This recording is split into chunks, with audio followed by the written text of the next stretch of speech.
बिस्मिल्लाहिर्रहमानिर्रहीम, अस्सलाम वालेकुम। कम्युनिटी डेवलपमेंट के पिछले लेक्चर से हम विलेज कम्युनिटी को डिस्कस करते हुए आ रहे हैं।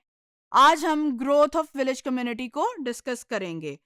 ग्रोथ ऑफ विलेज कम्युनिटी में जो तीन चीज़ें आज हम डिस्कस करने जाएंगे, वो उसके फैक्टर्स हैं, three major factors of village community, जिसपे एक कम्युनिटी जो है वो ग्रो करती है। Number one is topographical factors हैं, नंबर टू जो है economic factors, and number three is social factors.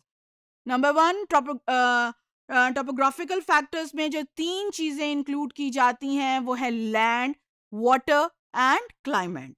इसी तरह इकोनॉमिक फैक्टर्स के अंदर जो तीन चीज़ें इंक्लूड की जाती हैं वो है agriculture, rural economy and cottage industry. Number three, social factors की जो तीन चीज़ें हैं वो हैं पीस, सिक्योरिटी एंड कॉपरेशन। सबसे पहले जो हम डिस्कस करेंगे है वो टोपोग्राफिकल फैक्टर्स हैं। टोपोग्राफिकल फैक्टर्स में हमने कहा लैंड, वाटर एंड क्लाइमेट, ये बहुत ज़्यादा इंपॉर्टेंट चीज़ें हैं। लैंड यानी कि वहाँ पर जो रहने वाले हैं वो कितनी लैंड को ओन करते हैं, और वो लैंड जो है वो उसकी नौइयत क्या है, क्या वो एक फर्टाइल लैंड है, यानी आप उसके ऊपर कोई चीज़ ग्रो कर सकते हैं या नहीं ग्रो कर सकते, आप उसके ऊपर कोई चीज़ उगा भी सकते हैं, या वो एक बंजर ज़मीन है। खाली ज़मीन का होना कोई फ़ायदे की बात नहीं है, लेकिन अगर वो ज़मीन एक फर्टाइल ज़मीन है, यानी उसके ऊपर आप कुछ उगा कर, कुछ पैदा करके कुछ उससे अपनी अर्निंग कर सकते हैं, तो ये बहुत इम्पॉर्टेंट चीज़ है, और ये किसी विलेज कम्युनिटी की ग्रोथ में एक इम्पॉर्टेंट रोल प्ले करती है। Topographical factor include land, water and climate. Land is one of the important factors which significantly contributed in permanent settlement of a village community.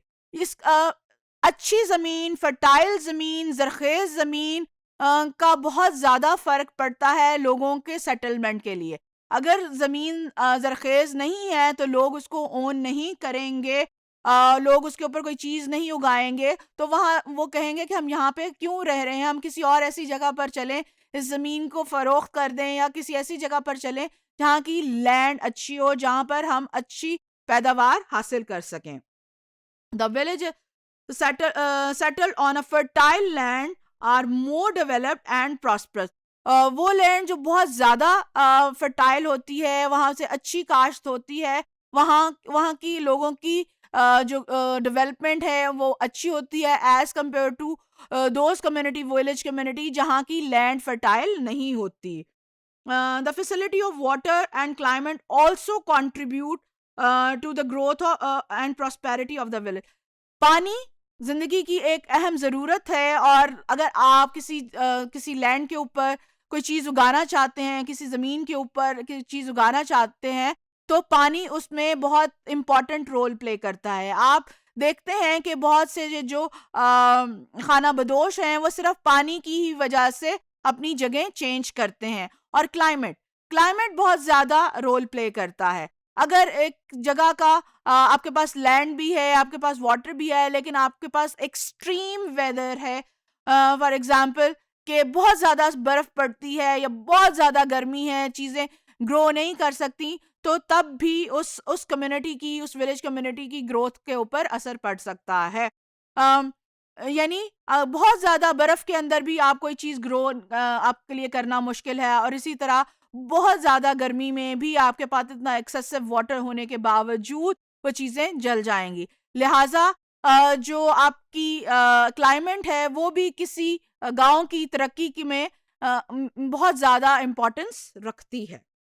Economic factors भी बहुत ज़्यादा important हैं किसी village community की development के लिए। The growth of village community depends on the condition of agriculture, कि वहाँ की एग्रीकल्चर कैसी है, लोग कितना मुनाफा हासिल करते हैं, वह कौन कौन से टूल्स इस्तेमाल करते हैं जिसकी वजह से वो मुनाफा ज़्यादा हासिल करते हैं, कौन कौन सी नई टेक्निक्स जो हैं वो अडॉप्ट करते हैं जिससे वो ज़्यादा मुनाफा हासिल करते हैं।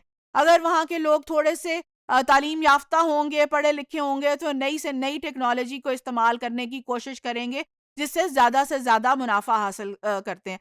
पहले हम तमाम साल में एक या दो किस्म की फसलें हासिल करते थे।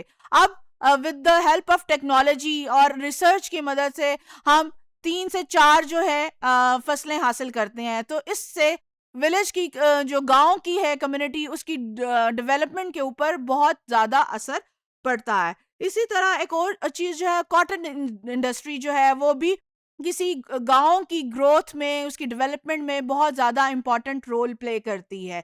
यानी अगर वहां की औरतें घरों में कोई चीज बनाती हैं और उसको बाहर सेल किया जाता है अच्छे दामों के ऊपर, तो ये एक बहुत ज्यादा जो है रोल प्ले करता है किसी विलेज की, किसी गांव की डेवलपमेंट के ऊपर। आप ये देख सकते हैं डिफरेंट किस्म के लोग जो हैं, जो मिडिल मैन है, वो इन गाँव में से जाकर लोगों से, औरतों से सस्ते दामों पर चीजें खरीद कर ले आते हैं और यहाँ शहरों में लाकर उन्हीं चीजों को महंगे दामों पर फरोख्त करते हैं। अगर वो लोग थोड़े से एजुकेटेड हों, जहाँ पे इस किस्म का काम होता है, तो वो खुद अपनी चीजें लाकर शहरों में बेच सकते हैं और अपनी कम्युनिटी को, अपने गांव को फायदा पहुंचा सकते हैं। सोशल फैक्टर, सोशल फैक्टर्स भी किसी कम्युनिटी की ग्रोथ के अंदर बहुत ज़्यादा इम्पोर्टेंट हैसियत रखते हैं। कि पीस, सोशल फैक्टर के अंदर पीस एक बहुत ज़्यादा इम्पोर्टेंट चीज़ है। वो गांव जहाँ पे सुकून होगा, पीस होगी, हार्मनी होगी, वहाँ पे लोग ज़्यादा तरक्की करेंगे।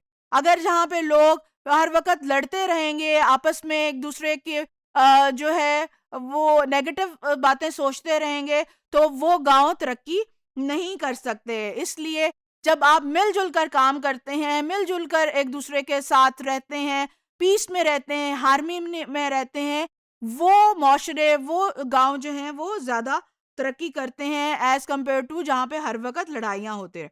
दूसरी जो सोशल फैक्टर में अहम चीज है वो सिक्योरिटी की। जिन गांव के अंदर, जिन विलेज कम्युनिटीज के अंदर सिक्योरिटी होगी, वहां पर लोग ज्यादा रहना पसंद करेंगे एज कम्पेयर टू के जहां पर सिक्योरिटी नहीं होगी। तो सोशल फैक्टर्स के अंदर पीस के बाद जो दूसरा नंबर आता है वो सिक्योरिटी का है for the in the growth of village community. तीसरी चीज जो है वो कॉपरेशन है। यानी जितना लोग एक दूसरे के साथ कॉपरेट करेंगे, जितना एक दूसरे का ख्याल रखेंगे, जितने ही एक दूसरे की मदद करेंगे, जितना एक दूसरे का एहसास करेंगे, उतनी ही वो विलेज कम्युनिटी जल्दी और अच्छी तरक्की करेगी। तो ये 3 जो फैक्टर्स थे, ये किसी विलेज कम्युनिटी की तरक्की के लिए, डेवलपमेंट के लिए बहुत ज्यादा इंपॉर्टेंट रोल प्ले करते हैं।